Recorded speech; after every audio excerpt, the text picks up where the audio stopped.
Bienvenue à tous, je suis ravie de vous accueillir sur mon podcast. Je m'appelle Audrey Martinez, je suis créatrice de contenu et auteure de romans. Rêve d'auteur est un podcast qui est publié chaque semaine, dans lequel je livre mon expérience et mes réflexions, sans tabou et sans langue de bois. Mon but étant d'aider les auteurs à réaliser leur rêve d'écriture, aller au bout de leur projet et à vivre du métier d'écrivain.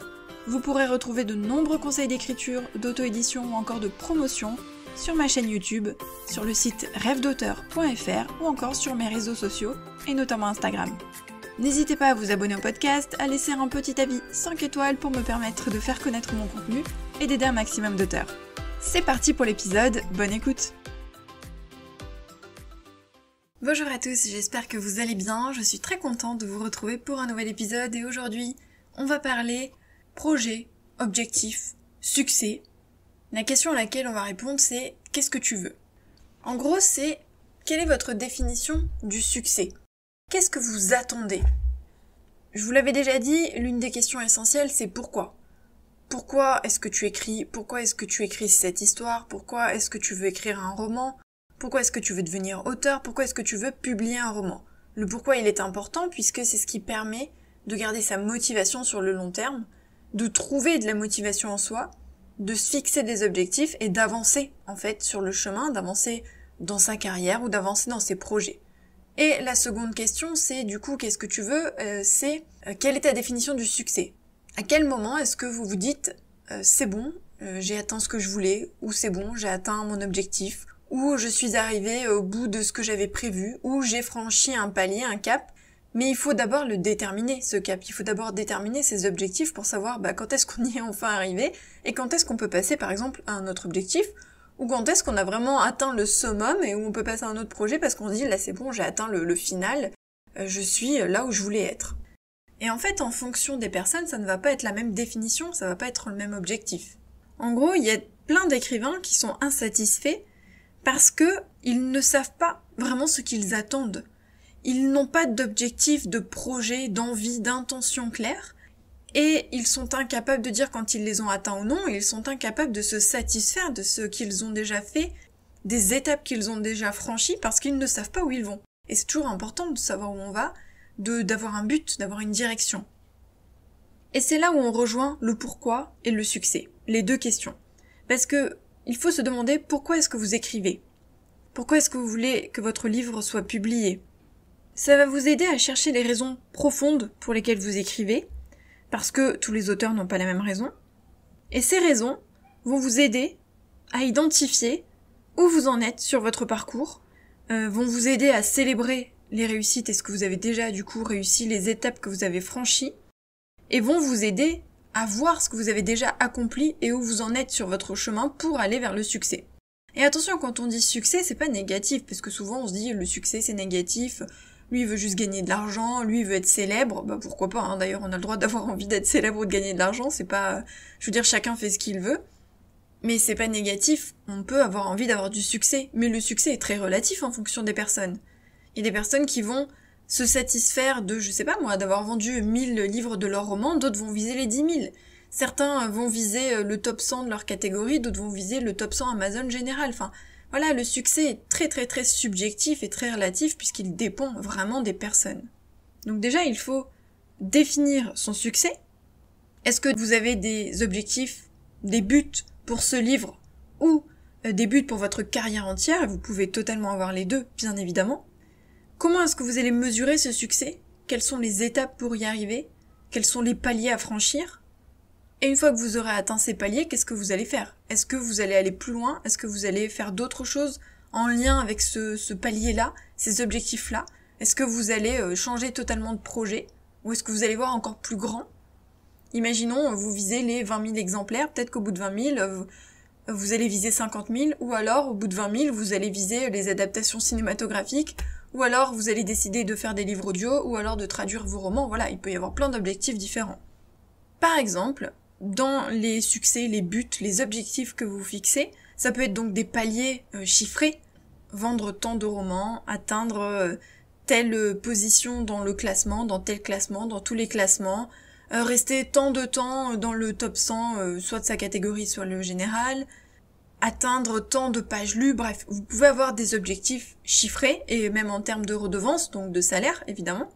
Vous pouvez aussi avoir pour objectif tout simplement de tenir votre livre dans vos mains. Ça, c'est surtout quand c'est le premier, je vous l'avoue. Quand vous tenez votre premier roman dans vos mains, c'est quand même quelque chose de... Waouh, c'est extraordinaire, quoi. Quand on reçoit son premier livre, c'est un truc incroyable. Donc ça peut être ça. Être fier aussi d'être allé au bout de son roman, tout simplement. Être fier d'avoir fini son premier jet. Être fier de peut-être l'avoir publié. Vous pouvez aussi avoir pour objectif de viser les maisons d'édition, évidemment.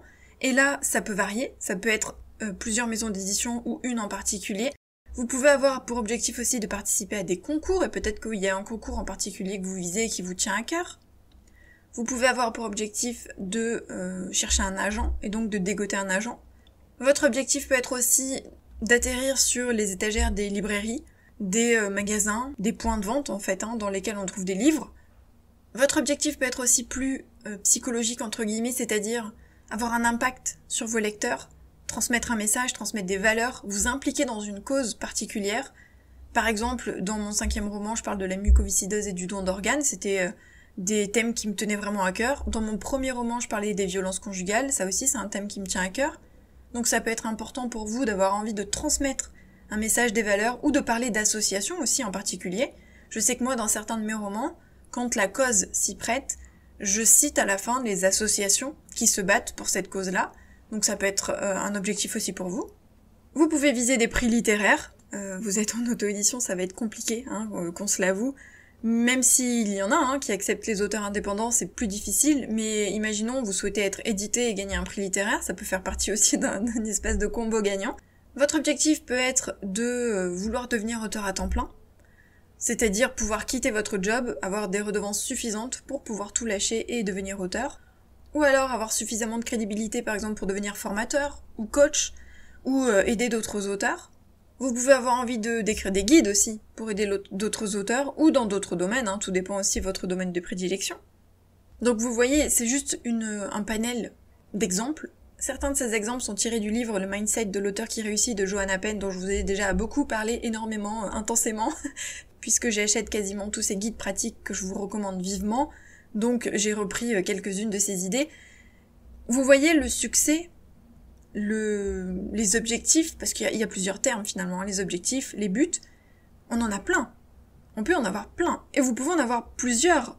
Parmi ceux que j'ai cités, il ne faut pas spécialement en choisir un, vous pouvez en vouloir plusieurs. Et ils vont évoluer.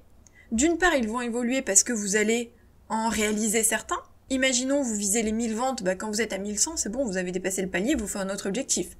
Peut-être parce qu'au cours aussi de votre vie, de votre carrière, vous allez évoluer et ne plus avoir les mêmes envies.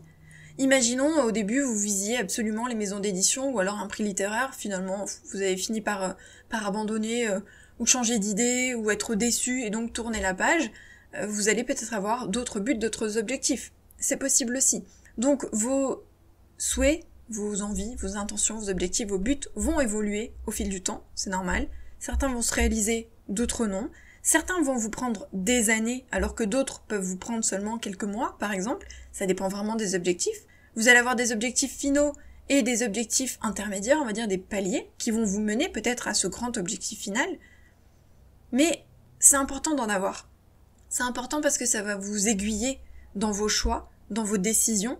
Ça va vous donner un but. Je trouve que c'est très très très important d'avoir un but à atteindre. De voir aussi où on en est, de voir le chemin parcouru, c'est très très très important. Quand on a un but, on a du coup des paliers, des avancées, et donc c'est important de les voir parce qu'on peut se féliciter, fêter ses réussites, ses victoires. Par exemple, dimanche ou lundi, je sais plus, je me suis rendu compte que mon 5e roman avait franchi le cap des 1000 commentaires. Il était à 1001 à ce moment-là, et donc c'est une victoire. Alors je suis pas partie faire la fête, mais c'est pour dire, j'étais super contente, je l'ai partagé évidemment sur les réseaux, je l'ai partagé avec mon copain immédiatement, parce que c'est une belle victoire pour ce roman, pour le message de ce roman, puis pour moi aussi, pour ma fierté personnelle, pour mes objectifs personnels. C'était pas du tout un objectif que je m'étais noté, qu'on soit clair, mais c'est pour dire, c'est un palier, c'est un cap qui est franchi, c'est une belle victoire, il faut les fêter ces victoires. Il faut s'arrêter dessus et se dire, waouh, 1000 quoi, c'est bien, j'ai franchi un cap, j'ai parcouru tant de chemins, et ça fait du bien, c'est positif. Il faut fêter toutes ces petites victoires, même les minuscules victoires, c'est super important. parce que ça motive, parce que ça booste, parce que ça montre qu'on avance et qu'on évolue, et ça fait du bien au moral, quoi. Ça fait du bien et on en a besoin. Donc c'est pour ça que c'est bien aussi d'avoir des objectifs et des buts, parce qu'on voit tout ce qu'on accomplit au fur et à mesure pour atteindre ces buts-là. Qu'on change d'avis ou non, qu'on les atteigne ou non, c'est pas grave, parce que finalement, même si on a une vision du succès, des buts, des objectifs, j'ai envie de vous dire que c'est le chemin le plus important. Et c'est le chemin et toutes les étapes qu'on franchit qui nous rendent heureux au final. Parce que on avance vers ce but-là, parce qu'on est motivé, parce qu'on en a envie et parce que ça nous fait plaisir d'accomplir toutes ces petites étapes. Le bonheur finalement il est sur le chemin qu'on accomplit et c'est pas l'issue en soi. Même si quand on aura atteint ce but on sera content d'y être arrivé, tout ce qu'on fait avant est important et tout ce qu'on fait avant va nous apporter quelque chose. Donc je pense que le chemin est tout aussi important que le but en lui-même, c'est pas que le but en fait qui est important, c'est vraiment tout le chemin parcouru. Donc n'hésitez pas à vous fixer des objectifs, des buts, des objectifs à long terme, à moyen terme, à court terme, des objectifs de carrière, des choses que vous avez envie d'accomplir dans votre carrière. Faites-vous une liste, j'en avais déjà parlé il y a pas longtemps sur les réseaux sociaux, mais une bucket list d'auteur, c'est-à-dire une liste de choses que vous avez envie d'accomplir au cours de votre carrière d'auteur, donc au cours de toute votre carrière, jusqu'à la fin de votre carrière. Donc vous avez largement le temps, donc vous pouvez avoir de tout petits objectifs et de grands. Et c'est bien, c'est motivant. Essayez de voir quelle est votre vision du succès, qu'est-ce que vous attendez de tout ça. Est-ce que c'était juste publier un livre? Est-ce que c'est toucher vos lecteurs? Est-ce que c'est de faire de l'écriture votre carrière principale? Est-ce que c'est de pouvoir vivre toute votre vie de l'écriture? Est-ce que c'est de publier dans telle maison d'édition, d'avoir tel prix littéraire? Fixez-vous des objectifs, voyez quelle est votre définition à vous du succès. Et là je parle du succès professionnel évidemment, parce qu'on peut avoir aussi le même genre de choses, on peut les transposer dans l'univers personnel, quels sont vos objectifs de vie par exemple. Là, je parle vraiment en termes professionnels et encore plus en termes d'auteur. Donc n'hésitez pas à définir votre succès, vos objectifs, votre bucket list et fêter toutes les victoires, toutes les réussites sur le chemin parce que finalement c'est ça le plus important. Voilà ce que je voulais vous dire dans l'épisode du jour, j'espère que ça pourra vous aider ou vous motiver. Et puis nous on se retrouve samedi pour un épisode des Carnets d'Audrey, donc un journal de bord, et puis mardi prochain pour un épisode de Rêve d'auteur. Bye!